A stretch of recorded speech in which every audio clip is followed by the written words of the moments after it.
اس T V شو کے بیان میں دو طرح کے جرم کا ارتکاب کر چکے ہیں۔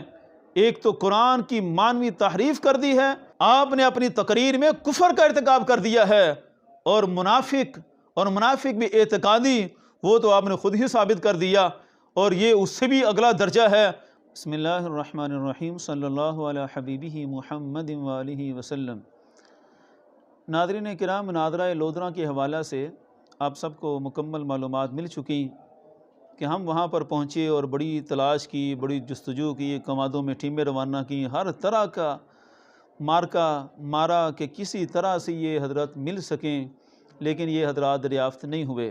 تو بالآخر جناب قبلہ عرفان شاہ صاحب ٹی وی کے سکرین پر دریافت ہوئے، تو میں مبارکباد پیش کرتا ہوں کہ کمادوں سے نکلنے میں وہ کامیاب ہو گئے۔ تو کمادوں کے اندر کوئی سانپ، کوئی بچھو اس طرح کا ڈس لیتا تو وہ بھی بڑا مسئلہ تھا۔ بہرحال قبلہ عرفان شاہ صاحب انہوں نے ٹی وی پہ آ کر جو بڑکیں ماری، اور جو ان کا ایک ذہنی تناؤ تھا، اس سے بڑا کچھ اب عیاں ہو رہا ہے۔ تو انہوں نے دوبارہ آ کر وہی باتیں کیں جن باتوں کو ہم پہلے بھی کئی دفعہ ان کو سمجھا چکے ہیں کہ شاہ صاحب ان آیات کا شان نزول دیکھیں، ان آیات کی تحریف کرنے کا ارتکاب نہ کریں۔ قرآن ہوا اسم للنظم والمعنی، قرآن نظم کا بھی نام ہے، قرآن معنی کا بھی نام ہے۔ قرآن کے الفاظ جس طرح متعین ہیں، کوئی نیا لفظ اس میں ایڈ نہیں ہو سکتا، قرآن کے معنی بھی متعین ہیں، آپ اس میں تعریف نہیں کر سکتے۔ تو قبلہ عرفان شاہ صاحب نے وہی آیت جو کئی دفعہ میں ان کو سمجھا بھی چکا ہوں کہ اس آیت کا جو اصل محمل ہے وہ کہاں پر ہے۔ یعظکم اللہ ان تعودوا لمثلہ ابدا ان کنتم مؤمنین، یہ پڑھ کر شاہ صاحب نے وہی دعوے کیے کہ خانواد رسول کے لیے اللہ کا اعلان ہے کہ کوئی شخص بھی خطا کا لفظ نہ بولے۔ ان کنتم مؤمنین کی تفسیریں کر کے دوبارہ شاہ صاحب نے کہا کہ جو مومن ہو کر ایسی بات کرے وہ کلمہ پڑھنے کے باوجود منافق ہے، اور منافق بھی اعتقادی ہے۔ تو اب شاہ صاحب اپنا کلپ سنیں۔ حضرت سیدہ عائشہ صدیقہ رضی اللہ تعالی عنہا کے لیے یہ آیات نازل ہوئیں، اور آپ کا کامل اعتقاد اسی پر اڑ گیا ہے کہ ان آیات کا معنی یہی تھا کہ خطا کا لفظ کوئی نہ بولے۔ تو اب دیکھتے ہیں کہ خطا کا لفظ کس نے بولا ہوا ہے۔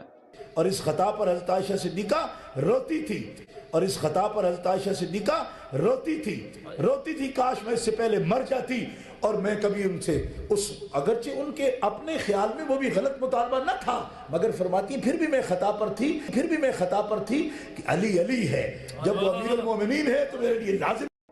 تلین شاہ صاحب آپ نے خود ہی یہ لفظ بولا ہوا ہے۔ آپ اس ٹی وی شو کے بیان میں دو طرح کے جرم کا ارتکاب کر چکے ہیں۔ ایک تو قرآن کی مانوی تحریف کر دی ہے، تحریف بھی دو طرح سے کہ قرآن میں لفظ خطا کا کوئی حکم نہیں ہے کہ لفظ خطا بولنے سے منع کیا گیا۔ قرآن میں تو زنا کی تہمت سے منع کیا گیا تھا۔ حضرت عائشہ صدیقہ رضی اللہ تعالی عنہا کی ذات اقدس کے بارے میں جو بدبخت تہمتیں لگاتے تھے، قرآن نے ان کو منع کیا تھا۔ ایک تو آپ نے وہ معنی بدلا، اور دوسرا قرآن میں یہ آیت حضرت عائشہ صدیقہ رضی اللہ تعالی عنہا کے لیے ہے، جو تمام مؤمنین کی ماں ہیں، ام المؤمنین کی شان ہے، اور آپ نے وہاں سے بھی ہٹایا اور اپنے مقصد پر اس کو چسپاں کیا۔ لہذا قرآن میں تحریف کی، اور تحریف بھی ڈبل کی ہے۔ تو قرآن کی تحریف کا کیا حکم ہے، یہ اصحاب افتاء فیصلہ کریں گے کہ جو قرآن کا لفظ بدل دے اس کا کیا حکم ہوتا ہے۔ قرآن کا لفظ بدلنا بھی کفر ہے، قرآن کے معنی کو اپنی خواہشات کے تابع کرنا بھی کفر ہے۔ شاہ صاحب آپ نے اپنی تقریر میں کفر کا ارتکاب کر دیا ہے، اور منافق بھی اعتقادی، وہ تو آپ نے خود ہی ثابت کر دیا، اور یہ اس سے بھی اگلا درجہ ہے۔ اور منافق یہ صرف حکم نہیں ثابت کیا آپ نے کہ منافقت ہے، بلکہ آپ نے اس کو عین منافق قرار دیا کہ جو بھی خانواد رسول کے لیے یہ لفظ بولے گا خطا کا، وہ اعتقادی منافق ہے۔ اپنا یہ بیان اب پختہ رکھیں اور اپنی ذات پر اس کو نافذ کریں۔ شریعت کسی کے گھر کی لونڈی اور غلام نہیں ہے کہ ایک پر نافذ کریں دوسرے پر روک دیں۔ شریعت کا قانون بادشاہ، وزیر، امیر، فقیر، ہر صدی، ہر گھنٹے دنیا کے ہر فرد کے لیے برابر ہے۔ اگر یہی حکم ہے تو اپنے آپ پر چسپاں کریں اور ثابت کریں کہ آپ کیا ہیں، اور اپنی تقریر میں آپ یہ اب رجوع نہیں کر سکتے، آپ اپنا بیان بدل نہیں سکتے۔